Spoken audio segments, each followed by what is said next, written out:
Dito sa San Pedro, Laguna, sa Calindola ako lumaki. Ito ang happiest place on earth ko eh.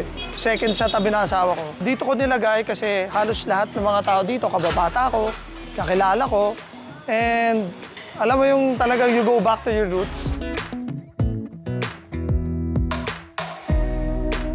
We decided na parang gawin ganito, parang pelikula starring Special Bulalo. Since showbiz na nga yung di ba, pinaka-logo ng That's Diner, bakit di natin gawin na para makita nila yung menu, maaaliw sila at the same time. Ayan po, ginawa namin parang movie poster. Paano ka napasok sa pagluluto?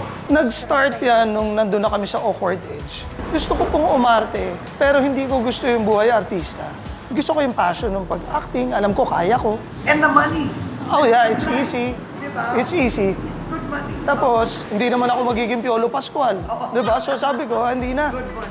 Mag-ano na lang ako, try ko mag-abroad. Which is yun naman ang gusto ko talaga. Before ako ikasal, nag-construction ako sa States. Pagbalik ko from the States, may kaibigan ako, sinabi niya sa akin, sayang yung ano mo sa States, di mag-France ka na lang, sa Monaco kami. Then, dun ako, napasok ako sa restaurant. So, nag-start ako from dishwasher, lahat. Errand boy ka, babalat ako ng ilang sakong sibuyas. Hindi ako nakaasa dapat sa show business. Kasi, kailangan ka lang nila pag kailangan ka. Which is, that's business. Okay lang yung wala sama na loob. Ayun po, hanggang sa nakita ko na yung passion ko magluto. May mga binuksan na rin akong mga maliliit na negosyo na restaurant, kainan. Oo. Hindi ba mahirap na pareho kayong taga-showbiz, tapos yan, ngayon, mag-asawa kayo, magkatrabaho pa kayo? Hindi po kasi talaga yung division of labor namin sa business. Ako po yung sa marketing side. Si Christopher naman siya yung sa operations, mas hands-on siya. Siguro nahanapan namin ng time, ng kung saan mag-excel yung bawat isa. Ilan na ang restaurants nyo ngayon? Ang franchise, siguro mga 13 po. Actually po, ang negosyo po talaga namin yung Grateful Galley. It's a Which is our commissary po. commissary. Yeah, so yun. Tapos under Grateful Galley, may franchising. Yeah. Nagmamanage din kami ng ibang restaurant. Oo. Nagsusupply din ako ng We ibang have food for different them. brands. So, would you say na talagang nagtagumpay kayo sa restaurant business? Ako po, tingin ko nakita niya yung niche niya di ba? Kung ano talaga, kung saan talaga yung strength talaga niya Ito ang specialties ninyo. This looks Yes. so good. Pakita natin. Okay, so ito. Ikaw What is the mag-explain yan, inspiration? Kare-kare bangus. Kare-kare It's a daing na bangus na merong kare-kare feeling and ano. Pero Ang tao. gourmet ang feel. Yes. Mukhang gourmet, hindi lang ordinary bangus. Yes. Ito, Ito yung curry. curry, Tapos sisig, bangus sisig, sisig. bangus. Bicol Express, and dalaing. Ay, eto, I want to try this. Okay, so eto, hindi lang to bangus. Ano meron ito? Yung kare-kare na sauce and... Uy, ang sarap. Diba? Kakamayin ko na. Yung iba kasi nagugulat eh. Ba't Oh, ganun? man. But Ang yeah, winner, magkano benta mo dito? 250, 235 hanggang 286. Ano naman to? Ito yung curry. Curry. O curry, ano to? Ito sa side. Ano yung mga yan? Inspiration nito, Indian. Yes. O, para malaman.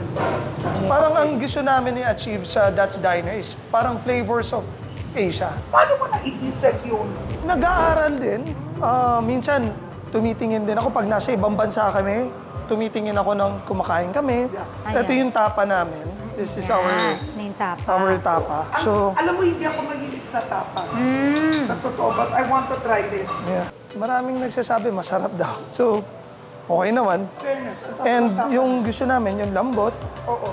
Okay, eto, ano naman to? Ito yung chop suey ano namin, Winner, ano lechon. laki ng gulay. Yeah. Magkano to pag ito? Ito, 249. Wow! Good for 3. Grabe, no? Sulit. Try niyo rin po ba ito? Ayan. Yeah.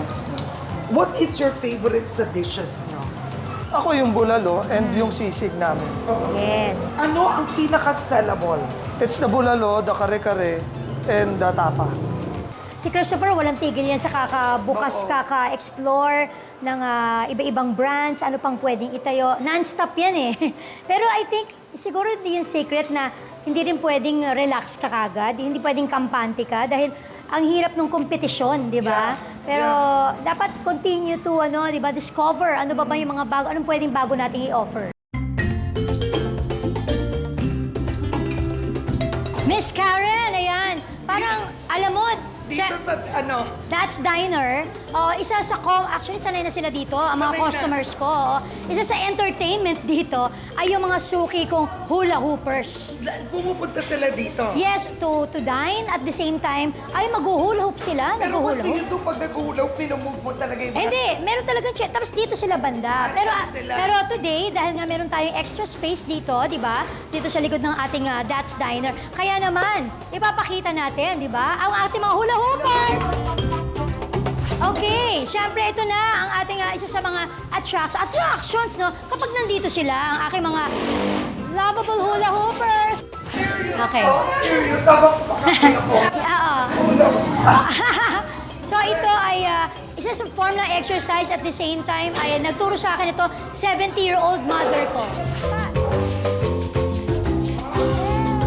Dapat syempre may ano pa.